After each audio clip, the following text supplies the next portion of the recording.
So, I said I would make a video revisiting the stamps, and I've definitely been procrastinating on that promise. I've had reasons for taking so long, but none of that is relevant right now, so let's get this over with. So, stamps were a mechanic introduced in 0.5, and their main purpose was to make your character's main weapon better. Stamps have a small chance of dropping from enemies, and you can attach up to 3 of them to your main weapon. When you do so, the weapon will gain different properties depending on what stamp you stick on, and if you like a property, you can upgrade the stamp up to 2 times by feeding it extra stamps, and if you don't like a stamp, you can sell it for holo coins. However, if you use a stamp as enhancement fodder or sell it, you can't use it in a run again, so be careful. Also, if you want to drop a stamp for some reason, you can do it in the pause menu. While each stamp does something different, you can generally separate what they do into 3 categories: stat boost, modifier, and meme. Stat boosts are stamps that increase a specific stat of your main weapon. Most of these do what is said on the tin, but a few have some distinctions. The attack up stamp increases weapon damage by 25% and crit damage by 15%. The crit up stamp increases the weapon's crit chance by 30%, and the haste up stamp boosts weapon haste by 25%. The size up stamp increases the weapon's size by 25%. The next 2 stamps, the lightness stamp and the unit stamp, are stamps that decrease the damage of your main weapon, but offer some kind of benefit in exchange. Unfortunately, for the most part, the benefit isn't exactly worth it in my opinion. The lightness stamp decreases weapon damage by 20%, but boosts speed by 40%, and the unit stamp decreases weapon damage by 30%, but boosts the damage of all other weapons by 8%. I don't really like either of these stamps, since there are just better ways to get extra damage or speed, but I do sometimes use the unit stamp if I'm playing as Bae to boost the damage of her other weapons. I wouldn't recommend it though. The solo stamp used to be one of the best stamps in the game, but got nerfed because we aren't allowed to have nice things. It increases weapon damage by 15% for each empty weapon slot, meaning at the maximum of 5 empty weapon slots, it boosts damage by 75%. This means it's the most effective if you play with no other weapons. I don't really use it since I typically go for collabs, but if you do, it's better than the attack stamp. The rock hard stamp increases weapon damage by 30% and haste of all weapons by 50%, but it is only on the condition that you don't move. Honestly, I don't use the stamp. It's really good in the circumstances where you don't move, but the problem is a lot of harder stages just require you to be constantly moving, so I can never really find the opportunity to take advantage of the stamp. The next group, modifiers, gives your weapon additional effects and in my opinion are the more fun stamps to use. The bomb stamp, my personal favorite stamp, makes it so that your weapon attacks have a 30% chance to create an explosion that deals 30% of the weapon's damage. It is incredibly powerful as the explosions also have the effect of applying any on-hit effects that come from the weapons, which also includes stamps. However, because it can only trigger once per attack,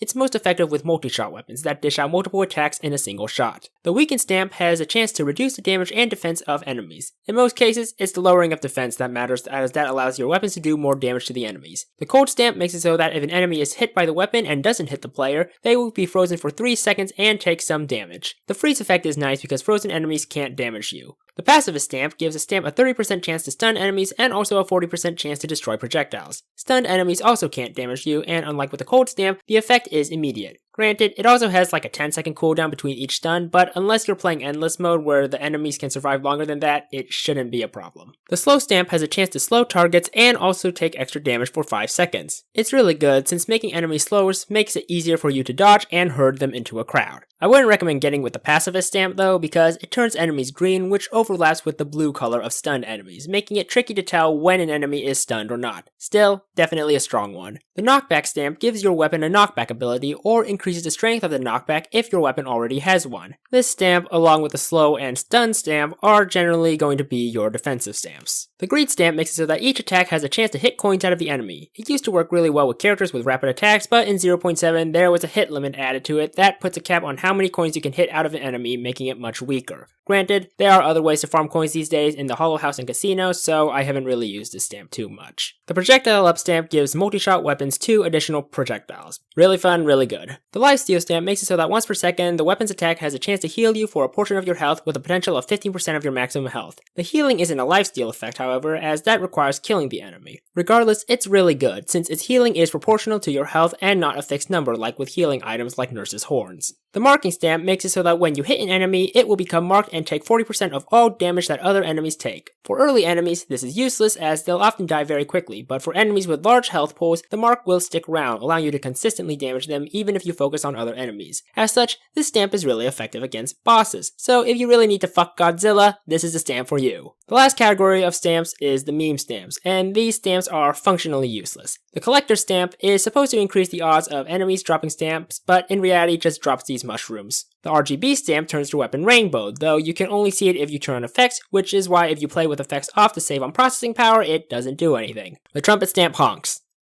That's it. The reverse stamp is the only one of these stamps that actually used to be useful, as it made your weapon fire behind you, which gave it great utility in some strategies. However, in 0.7, now all it does is flip your character upside down, which is really disappointing. The bottom line is, these 4 stamps serve no other purpose but enhancement fodder. So those are the stamps in a nutshell. Thanks for watching, be sure to like, comment, and subscribe for future videos, and happy holocuring.